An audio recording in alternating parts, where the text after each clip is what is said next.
যখন দেখবেন বৃষ্টি হচ্ছে তখন দোয়া করবেন, দোয়া কবুল হবে ইনশাআল্লাহ। দোয়া করার আগে একবার বলবেন আলহামদুলিল্লাহ, কমপক্ষে একবার বলবেন আলহামদুলিল্লাহি রাব্বিল আলামিন, একবার কমপক্ষে। মানে প্রথমে আল্লাহর প্রশংসা করবেন, তারপর একবার দরুদ পড়বেন আল্লাহুম্মা সাল্লি আলা মুহাম্মাদ ওয়া সাল্লিম, তারপর হাত তুলে দোয়া শুরু করবেন। বৃষ্টি পড়ছে, দোয়া শুরু করে দেন, দোয়া কবুল হবে ইনশাআল্লাহ। আজান দিয়েছে, আজান এবং একামতের মাঝখানের সময়টা আছে, এই সময়টা কাজে লাগান, দোয়া কবুল হবে ইনশাআল্লাহ। নামাজে দাঁড়িয়েছেন, সেজদায় গিয়েছেন, সেজদায় দোয়া করেন, দোয়া কবুল হবে ইনশাআল্লাহ। প্রশ্ন করে অনেকে যে ভাই সেজদায় কি বাংলায় দোয়া করা যাবে? হ্যাঁ যাবে, যদি আপনার নামাজটা নফল নামাজ হয়। কোন নামাজ হয়? ফরজ নামাজে করবেন না, নফল নামাজে করতে পারেন ইনশাআল্লাহ। সেজদায় বান্দা আল্লাহর সবচেয়ে কাছাকাছি থাকে, এই সময়ে বেশি বেশি দোয়া করতে রাসূল সাল্লাল্লাহু আলাইহি ওয়াসাল্লাম তাগিদ দিয়েছেন। দোয়া করলে ডাইরেক্ট কবুল হবে ইনশাআল্লাহ। পিতামাতার খেদমত করে দোয়া করেন, দোয়া কবুল হবে ইনশাআল্লাহ। এখন তো পিতামাতার খেদমত মানুষ করতে চায় না। এটা সেই যুগ যে যুগে পিতামাতার সাথে দাস দাসীর মতো আচরণ করা হয়। সন্তানরা ভুলে গেছো তোমরা যে তোমরাও একদিন পিতামাতা হবা। আমরাও কিন্তু একদিন পিতামাতা হব। যারা বিয়ে শাদী করেছে, সন্তান সন্ততি হয়েছে, তারা জানে এই যে প্রসব বেদনার একটা সেকেন্ড, 1 সেকেন্ড বা 1 মিনিট প্রসব যে বেদনা মায়ের হয়, এর ঋণ আমরা সারা জীবনে শোধ করতে পারবো না। পারবেন? এই কারণেই মায়ের পায়ের নিচ জান্নাতের কথা বলা আছে। মাদের সম্মান আল্লাহর কাছে অনেক বেশি, মেয়েদের সম্মান অনেক বেশি। এই নারীবাদী ফ্যামিলিস্টরা যা বুঝিয়েছে, ইসলাম এমন নয়। তো ইসলাম এমন নয়, ইসলামে মেয়ের মর্যাদা সবচেয়ে উপরে। সেই মেয়েদেরকে আমরা এখন কি করেছি? কাপড় চোপড় সব কমিয়ে কমিয়ে বেপর্দা করে রাস্তায় নামিয়ে দিয়েছে। যদি একটা মানুষ নিজের সম্মান না বোঝে, তাকে সম্মান কেউ দিতে পারে? নিজেকে চিনতে শিখুন। আমাদের সম্মান আল্লাহর কাছে অনেক বেশি।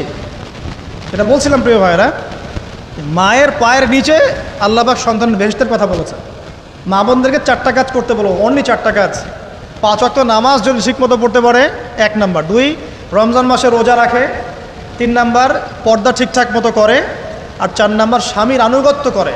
ইনশাআল্লাহ জান্নাতের যে কোনো দরজা দিয়ে ইচ্ছা প্রবেশ করতে পারবে ইনশাআল্লাহ। এখানে স্বামীর আনুগত্যের কথা বলেছি, স্বামীর দাসত্বের কথা বলি না। আনুগত্য দাসত্ব এক জিনিস না। আনুগত্য মানে কি? আনুগত্য মানে আপনি স্বামীর যে কোনো ভালো কাজে আপনি তাকে সায় দিবেন, আনুগত্য। নামাজ পড়তে বলেছে, নামাজ পড়তে হবে। পর্দা করতে বলেছে, আপনি পর্দা করবেন। বেপর্দায় যাবেন, আপনি যাবেন না। এটা আনুগত্য। দাসত্ব কি? দাসত্ব হচ্ছে যে সে ভালো মন্দ যাই বলুক আপনি শুনছেন, এটা দাসত্ব। এটা করবেন না। মা বোনরা 4টা কাজ বাসায় গিয়ে আবার শুনিয়ে দিবেন। নবীজি বলেছেন 4টা কাজ কোনো মেয়ে করলে জান্নাতের যে কোনো দরজা দিয়ে ইচ্ছা প্রবেশ করতে পারবে। 1 নাম্বার, 5 ওয়াক্ত সালাত। 2 নাম্বার, রমজান মাসের সওম রোজা। 3 নাম্বার, পর্দা ঠিকঠাক মতো করবে, লজ্জাস্থানের হেফাজত। এবং 4 নাম্বার, স্বামীর আনুগত্য করা। মায়ের খেদমত করে দোয়া করেন, দোয়া কবুল হবে ইনশাআল্লাহ। বাবার খেদমত করে দোয়া করেন, দোয়া কবুল হবে ইনশাআল্লাহ। কোরআন তেলাওয়াত করে দোয়া করেন, দোয়া কবুল হবে ইনশাআল্লাহ। মনে করেন শেষ রাতে উঠেছেন, মানে শেষ রাত বলতে বোঝাচ্ছি এই ধরেন যে 2টার পর থেকে, এখন 2টা 2:30টার পর থেকে নিয়ে ফজর পর্যন্ত শেষ রাতে উঠেছেন। এই সময় আপনি যা দোয়া করবেন ইনশাআল্লাহ কবুল হবে। হ্যাঁ, বলতে বাধ্য হচ্ছি, এখনকার তরুণ সমাজ ওই 2টা 2:30টার দিকে ওই যে কার কার খেলা থাকে, ওই খেলাগুলো দেখার জন্য ওঠে, তাহাজ্জুদ পড়ার জন্য উঠতে পারে না। অথচ আল্লাহ পাক বলছেন কি, যে শেষ রাতে আল্লাহ পাক প্রথম আসমানে নেমে আসেন এবং আহ্বান করেন, কে আছো আমার কাছে কিছু চাইবে আমি দিব, কে আছো আমার কাছে রিজিক চাইবে দিব, কে আছো আমাকে ডাকবে আমি তোমার ডাকে সাড়া দিব, কে আছো আমার কাছে ক্ষমা চাইবে আমি তোমাকে ক্ষমা করে দিই। প্রিয় যুবক ভাইরা, আল্লাহকে মূল্যায়ন করতে শিখুন। এই সময়গুলোতে দোয়া করলে ইনশাআল্লাহ তাআলা আপনার দোয়া কবুল হবে ইনশাআল্লাহ। সবচেয়ে ইম্পর্টেন্ট হচ্ছে একটা, যেটা আমরা প্রত্যেক দিন পড়ি, প্রায় 17 রাকাত নামাজ পড়ি আমরা, ফরজ নামাজ। শুধু ফরজ নামাজের কথাই বলছি। এখানে আপনি 34টা সেজদা করেন। 17 রাকাত ফরজ, 34টা সেজদা করেন। প্রত্যেক সেজদায় যদি একটা করে দোয়া করতে পারেন ইনশাআল্লাহ আল্লাহ আপনার দোয়া কবুল করবেন। দোয়া কবুল করার কিছু জায়গা বলে দিলাম, বেশি বেশি দোয়া করতে হবে। আমরা উম্মার অবস্থাগুলোকে বুঝতে শিখব। এখানে এই 3 ব্যক্তি, এটা বলে আমি শেষের দিকে যাচ্ছি, একটু ধৈর্য ধরেন। এই 3 ব্যক্তি পড়ে গেছে গুহার মধ্যে। আমি বলছিলাম জেনা ছেড়ে দিলে তোমার দোয়া আল্লাহ পাক ডাইরেক্ট কবুল করবে ইনশাআল্লাহ। কীভাবে? এই দলিল দিচ্ছিলাম যে তারা বলছে আমাদের তো কোনো আমাদের নেক আমল যা আছে এটা দিয়ে দোয়া করতে হবে, কোনো অপশন তো নাই বের হওয়ার। একজন বলছে যে আল্লাহ আমি আমার পিতামাতার খেদমত করতাম, মাকে দুধ পান না করিয়ে কখনো দুধ পান করি নাই, আল্লাহ এই কাজটা যদি তোমার কাছে ভালো লেগে থাকে আজকে আমাকে এই বিপদ থেকে উদ্ধার করো। এই দোয়া করার সাথে সাথেই এই গুহা থেকে পাথরটা একটু সরে গেল এভাবে। আর জড়বস্তু আল্লাহ পাকের হুকুম মানে, আল্লাহ পাকের হুকুম মানে না খালি দুইটা শ্রেণীর মানুষ, এক হচ্ছে মানুষ আর একটা জিন জাতি। এই পুরো প্রকৃতি আল্লাহ পাকের হুকুম মেনে চলে। আর জড় বলতে আসলে কিছু নাই, যদি আমি বোঝানোর জন্য জড় বলেছি, আল্লাহ পাকের হুকুমে সব কিছু জীবন্ত। এই যে মাটিতে আমরা বসে আছি না এখন, এই মাটি কিয়ামতের মাঠে সাক্ষী দিবে যে এখানে মাহফিল হয়েছিল। হ্যাঁ, ওইখানে বসে তুমি টিকটক করেছো, লেকচার শুনো নাই ভালো করে। একটা মাহফিলে যাচ্ছিলাম, দেখলাম যে এখন স্টেজে উঠি নাই, ওই সুযোগে দেখলাম যুব সমাজ রাস্তার পাশে দাঁড়িয়ে সিগারেট খাচ্ছে, ব্রেক নিচ্ছে আগে, চা সিগারেটের ব্রেক। হুজুর আসলে আলোচনা শুনবো। এখানে এসে যদি আমরা মানে কোরআন সুন্নাহর বাইরে কোনো কাজ করি, এই মাটি আবার সাক্ষী দিবে। এটা দলিল কোথায় আছে? সূরা জিলজাল পড়ে দেখবেন। সূরা জিলজালের মধ্যে দলিল আছে যে আল্লাহ পাকের হুকুমে এই জমিন কথা বলবে ইনশাআল্লাহ, আল্লাহ পাক হুকুম করলে। জি, তো একটু সরে গেল ওই পাথর, তারপরের ব্যক্তি দোয়া করছে, আল্লাহ আমার একজন কাজের লোক ছিল, সেই কাজের লোক কিছু টাকা পেত, টাকা না নিয়ে বেচারা চলে গেছে, আমি ওই টাকা দিয়ে কিছু পশু কিনেছি, এই পশুগুলো কিনে আমি পালন করেছি, অনেক দিন পর সেই ব্যক্তি এসেছে আমার টাকা দাও। তখন আমি বলেছিলাম যে এই যতগুলো পশু দেখছো সব তোমার। সেই লোক বলছে আমার সাথে কি ঠাট্টা করছো? বলছে না, ঠাট্টা করছি না, তোমার টাকা দিয়ে আমি পশু কিনেছিলাম, এই প্রজনন হতে হতে হতে আজকে এতগুলো হয়েছে, সব তোমার, নিয়ে যাও। আল্লাহ কলিজা দেখেন, আসলে দান করার জন্য কলিজা লাগে, টাকা লাগে না। আল্লাহর পথে দান করার জন্যে কলিজা লাগে, টাকা লাগে না। আর কিছু মনে করবেন না, আমি বিভিন্ন মাহফিলে যাচ্ছি, এই একটা কমন দৃশ্য দেখি এই কালেকশনের। আমার জানা নাই যে এভাবে নাম লিখিয়ে কোনো কালেকশন নবীর যুগ থেকে হয়েছে, আমার জানা নেই। বরং কতটুকু দিয়েছে এটা গোপন রাখলেই ভালো। কে দিয়েছে, কত দিয়েছে জানানোর কোনো দরকার নাই, দিয়েছে নিয়ে চলে আসবেন, শেষ। আমরা কাকে সন্তুষ্ট করার জন্য দেই? আল্লাহ জানলেই তো যথেষ্ট, কি দরকার জনগণ জানতেই হবে আমি 5,000 টাকা দিয়েছি, এতে আমার লাভটা কি? নেকি উল্টা আরও কমে গেল। উল্টা 7 শ্রেণীর মানুষ, একটা হাদিস আছে, 7 শ্রেণীর মানুষ কিয়ামতের মাঠে আরশের ছায়া পাবে। কিসের ছায়া পাবে? আরশের ছায়া, যে ছায়া ছাড়া কোনো ছায়া থাকবে না। ওর মধ্যে এক শ্রেণী হচ্ছে ওই ব্যক্তি যে এত গোপনে দান করে, তার বাম হাত জানে না ডান হাত কি দান করছে। এই ব্যক্তি আরশের ছায়া পাবে ইনশাআল্লাহ।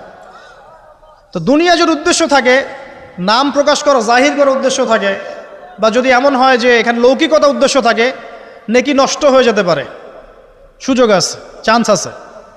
তো এই ট্রেডিশনগুলো বন্ধ করলে মনে হয় ভালো হয়। এটা আমার পরামর্শ, বাকি এটা বিবেচনা আপনাদের। আর এই ব্যক্তি বলছে আমি এই সব কিছু দান করে দিয়েছি। দেখেন, দান করতে কি লাগে? কলিজা লাগে, টাকা লাগে না কিন্তু। আসলে দান করতে কলিজা লাগে। অনেক রিক্সাওয়ালাকে দেখেছে আমরা, 100 টাকা দান করে দিল, মসজিদের জন্য দান চাচ্ছে, 100 টাকা দান করে দিল। আর অনেক দেখবেন বিত্তশালী, ঢাকা শহরে যাচ্ছি বনানী গুলশান দিয়ে, দান করতে চাইলে 2 টাকা দিচ্ছে, 5 টাকা দিচ্ছে, এমন হয় না? দান করতে কলিজা লাগে। আর একটা কথা মনে রাখবেন, আপনি যত দান করবেন আল্লাহ আপনাকে তত বেশি দিবেন ইনশাআল্লাহ। ইনশাআল্লাহ আল্লাহ পাকের খাজানা যে এত প্রচুর, আপনি দান করলে কমে যাবে এই চিন্তাই করবেন না কখনো। তবে সবচেয়ে সেরা দান কোনটা জানেন? আপনার প্রয়োজন আছে এখন, এই প্রয়োজনের সময় দানটা হচ্ছে সেরা দান। এবং সবচেয়ে উত্তম খরচ কোনটা?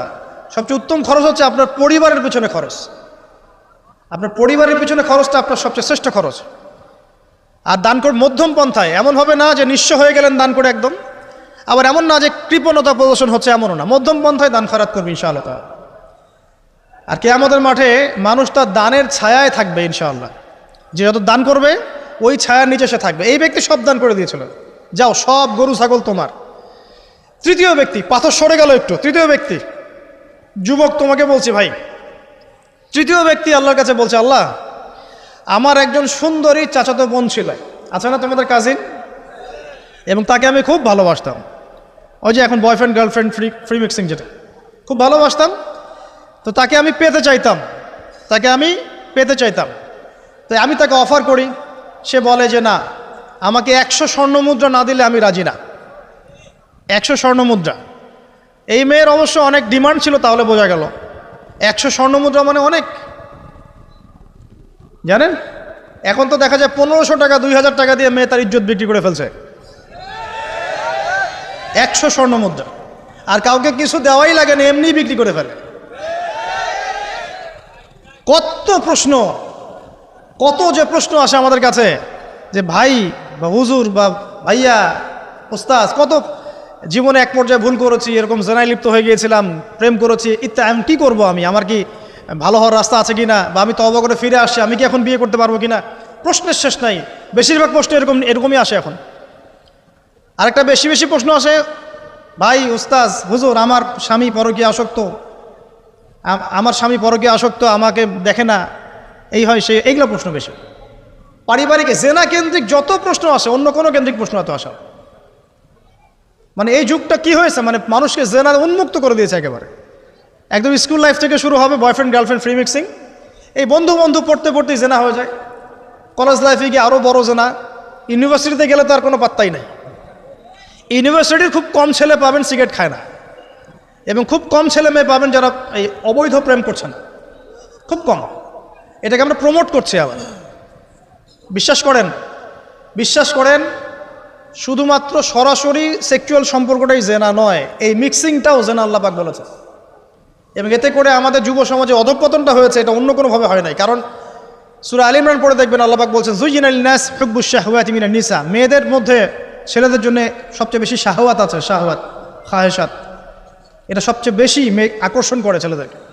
সমাজের কাঠামো ভেঙে যাচ্ছে তো, সমাজের কাঠামো ভেঙে। আমরা তো বাইরে ভালো মানুষের লেবাস পরে আছি, দেখবেন বহু পরিবারে পরকীয়া চলছে, জানেন না, ভিতরে ভিতরে ভিতরে ভিতরে। আমরা তো লজ্জা এগুলো বলি না, চোখ লজ্জায় বলি না, চলছে এগুলো এখন কমন হয়ে গেছে। যে ফ্যাশন শোর নামে, বিউটি কন্টেস্টের নামে, এই সেই, মানে অশ্লীলতাকে প্রমোট করা হচ্ছে চতুর্দিক থেকে। রেপ ধর্ষণ দিন দিন বাড়ছে আর বাড়ছে। বাচ্চা কাচ্চা, ছোট ছোট বাচ্চা মেয়ে পর্যন্ত রেহাই পাচ্ছে না।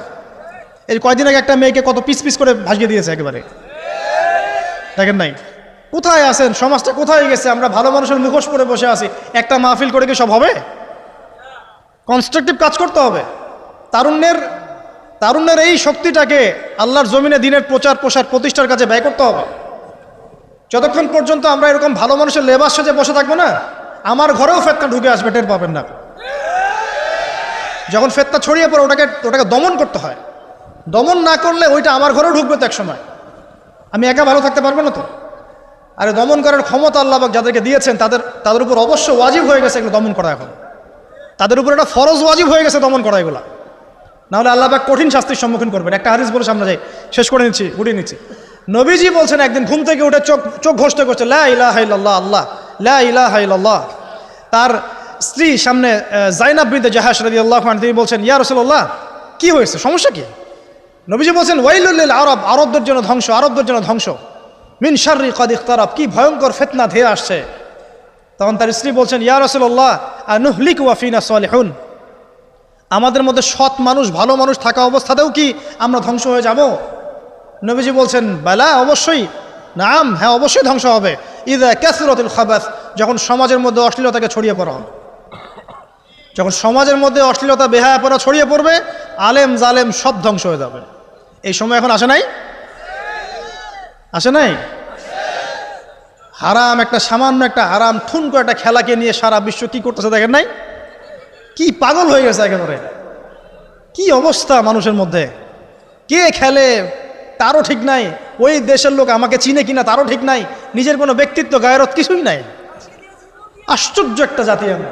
কে খেলছে? ভাবখানা এমন যে আমরা মনে হয় যুদ্ধ করে কাফেরদের সাথে দ্বীন ইসলাম কায়েম করে ফেলছে, একদম ভাবখানা।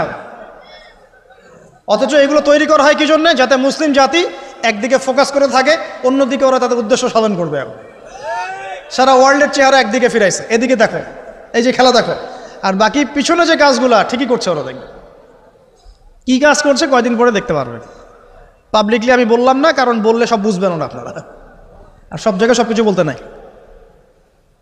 ওদের উদ্দেশ্য ওরা কখনো ভুলে যায় নাই। ওরা চাচ্ছে সারা বিশ্বটাকে শাসন করতে এবং মুসলিমদেরকে দমন করতে, এবং আপনাকে খেলতামাশায় ব্যস্ত রেখেছে। লাচো এখন যুবকদের কোনো হিতাহিত জ্ঞান পর্যন্ত চলে গেছে এখন। হিতাহিত জ্ঞান, তোমাকে এইভাবে চুল কাটতে কে বলছে? তোমাকে এইভাবে চুল কাটতে কে বলছে? এদিকে একদম ছিলে রেখে দিছো, এখানে মাঝখানে উঁচা একটা ময়ূরের মতো রেখে দিছো, মানে এভাবে চুল কাটতে তোমাকে কে বলছে? কে তোমাকে মেসির ফলো করতে বলছে? তোমার জন্য রাসূল সাল্লাল্লাহু আলাইহি ওয়াসাল্লামের বাবরি চুলের সুন্নত নাই? আজীব একটা ব্যাপার। দাড়ি রাখছো, বিরাট কোহলির মতো দাড়ি রাখছো, কেন? রাসূল সাল্লাল্লাহু আলাইহি ওয়াসাল্লামের মতো ছাড়া দাড়ি রাখতে পারো না? আশ্চর্য। আমাদের আদর্শ চিন্তা হবে না? নবী সাল্লাল্লাহু আলাইহি ওয়াসাল্লামের মতো এত সুদর্শন হ্যান্ডসাম মানুষ থাকতে আমি কাকে ফলো করব?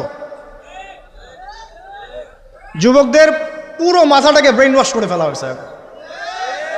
কারণ ওরা জানে খুব ভালো করেই, যুবকরা যদি আল্লাহর পথে ফিরে আসে ওদের সমস্যা আছে, সমস্যা। এই কারণে তোমাদেরকে ভুলিয়ে রাখা হচ্ছে। নিজের জীবনের মূল্য দিতে শেখো। আল্লাহ রাব্বুল আলামিন তোমাকে আমাকে সৃষ্টি করেছেন, আল্লাহ পাক আমাদের হাতে এই দিনের বিজয় দেখতে চান।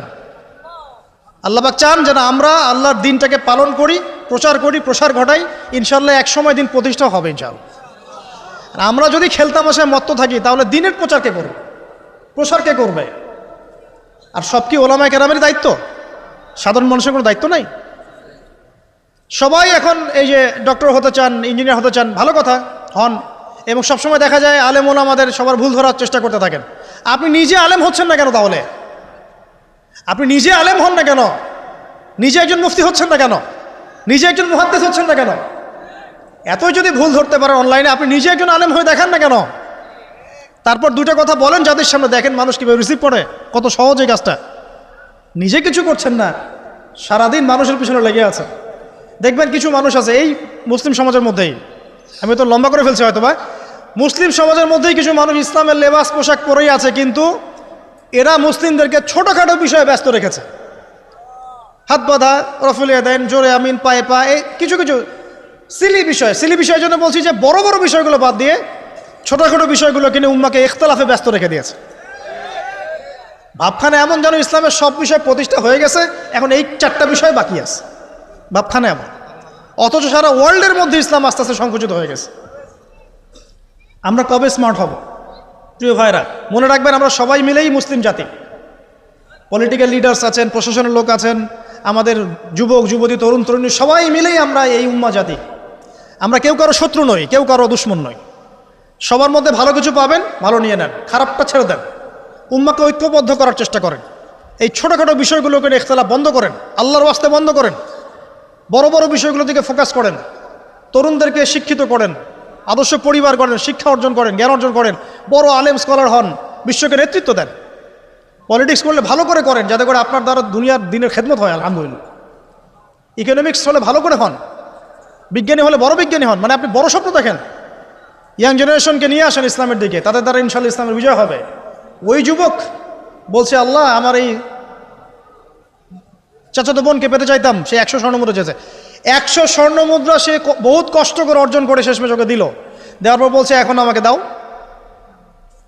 এখন সে প্রস্তুত, শুরু করবে, মানে দুজন কাছাকাছি এসে গেছে, এবার সেক্সুয়াল সম্পর্ক শুরু হবে কেবল। এই হওয়ার সময় এই মেয়ে বলে বসছে যে হে আল্লাহর বান্দা, আমি আমার সতীত্ব এতদিন পর্যন্ত হেফাজত করেছি, আল্লাহর দোহাই লাগে আমার সতীত্বটা নষ্ট করো না। কে বলছে? এই মেয়েটা বলছে। এবার এই ছেলে তাৎক্ষণিক সেখান থেকে উঠে গেল।